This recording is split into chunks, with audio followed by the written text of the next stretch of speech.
Hello everyone, আসসালামু আলাইকুম। কি অবস্থা, সবার কেমন আছেন? আশা করছি সবাই ভালো আছেন। আমিও আলহামদুলিল্লাহ আপনাদের দয়ায় ভালো আছি। আমি নিশাত পাটোয়ারি নর্দার্ন সাইপ্রাস থেকে। নর্দার্ন সাইপ্রাসের সমসাময়িক বিষয় নিয়ে আনসিন সাইপ্রাস ইউটিউব চ্যানেলের মাধ্যমে আপনাদেরকে জানানোর চেষ্টা করি। তারই ধারাবাহিকতায় আজকেও নর্দার্ন সাইপ্রাসের ভিসা সংক্রান্ত কিছু তথ্য নিয়ে আমি নিশাত পাটোয়ারি চলে আসছি। আশা করছি আপনাদের ভালো লাগবে। যদি ভালো লাগে অবশ্যই লাইক কমেন্ট করে আমাদের পাশে থাকবেন। যারা এখনও আমাদের আনসিন সাইপ্রাস এই ইউটিউব চ্যানেলটিকে সাবস্ক্রাইব করার নাই, অবশ্যই সাইপ্রাসের সমসাময়িক বিষয় জানার জন্য আমাদের চ্যানেলটিকে সাবস্ক্রাইব করে আমাদের পাশে থাকবেন। ধন্যবাদ সবাইকে। আজকে আমি কথা বলবো যে আপনারা যেই প্রশ্নটা সবচাইতে বেশি আমাকে করে থাকেন সেটা হচ্ছে বাংলাদেশিদের জন্য নর্দার্ন সাইপ্রাসের ভিসা চালু হয়েছে কিনা, বা যদি চালু না হয় তাহলে কবে চালু হবে, এই সংক্রান্ত নানা রকম প্রশ্ন করে থাকে। প্রথমত হচ্ছে ভাই, বাংলাদেশের সাথে নর্দার্ন সাইপ্রাসের কূটনৈতিক কিছু সমস্যার কারণে 2025-এ জুলাই মাসের শেষের দিকে কিন্তু বাংলাদেশি এবং কিরগিজস্তান যে একটা দেশ আছে, এই দুই দেশের জন্য নর্দার্ন সাইপ্রাসের ভিসার দরজাটা বন্ধ হয়ে যায় জুলাই মাসের শেষের দিকে 2025-এ। আপনারা অনেকেই ইতিমধ্যে অবগত আছেন, যেটা বর্তমানে প্রায় 10 মাস থেকে 11 মাস সামথিং হয়ে গিয়েছে। ইতিমধ্যে এখনো পর্যন্ত ভিসা খুলে নাই।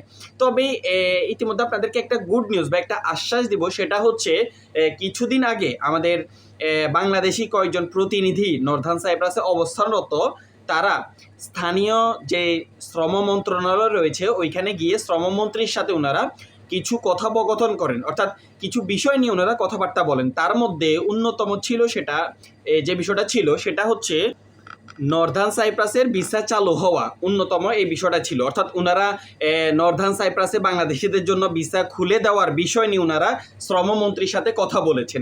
ইভেন শ্রমমন্ত্রী ওনাদেরকে জানিয়েছেন যে বাংলাদেশের সাথে কূটনৈতিক কিছু সমস্যার কারণে আসলে মূলত ভিসাটা বন্ধ করে দেওয়া হয়েছে। তবে ওই এই নর্দার্ন সাইপ্রাসে অবস্থারত বাংলাদেশি যে প্রতিনিধিরা আছেন, ওনারা আসলে নর্দার্ন সাইপ্রাসের যিনি শ্রমমন্ত্রী রয়েছেন ওনাকে বুঝাইতে ওনারা সক্ষম হয়েছেন, এবং শ্রমমন্ত্রী ওনাদেরকে আশ্বাস দিয়েছেন যে খুবই শীঘ্রই বাংলাদেশিদের জন্য নর্দার্ন সাইপ্রাসের ভিসা খুলে দিবে বলে এমনটা আশ্বাস দিয়েছেন। এবং ওই প্রতিনিধিদের কাছ থেকে আমরা এমনটা জানতে পেরেছি, ওনারা আমাদেরকে এমনটা জানিয়েছেন। তবে এখানে বর্তমানে যে টপিকটা সবচাইতে বেশি আলোচিত হচ্ছে সেটা হচ্ছে সাইপ্রাসে যারা বাংলাদেশি অধিবাসী অবস্থারত রয়েছে তাদেরকে সাইপ্রাসের সরকার বৈধ হওয়ার জন্য একটা সুযোগ দিবে, ইতিমধ্যে আমরা শুনতে পেরেছি। ওই প্রতিনিধিরা এই বিষয়টা নিয়েও আলোচনা করেছেন, অর্থাৎ যারা সাইপ্রাসে এসেছে, আসার পরে বিভিন্ন কারণবশত যারা অবৈধ হয়ে গিয়েছে, অর্থাৎ মালিকের পক্ষ থেকে তারা ভিসা লাগাইতে পারে নাই, অথবা অনেকে অ্যান্টি ভিসা আসছে আসার কারণে অবৈধ হয়ে গেছে, অনেকে অথবা স্টুডেন্ট ভিসা এসছে আসার পরে তারা হচ্ছে অবৈধ হয়ে গেছে। এরকম অনেক প্রায় আপনার 2 থেকে 3 হাজার বাংলাদেশের মতো যারা অবৈধ রয়েছে, তো ওনাদেরকে আসলে বৈধতার যে একটা সুযোগ দেওয়ার এই বিষয়টা নিয়ে কথা বলেছেন, এবং শ্রমমন্ত্রী ওনাদেরকে আশ্বাস দিয়েছেন যে তাদেরকেও বৈধ হওয়ার জন্য যে একটা সুযোগ এটা খুবই শীঘ্রই আসবে।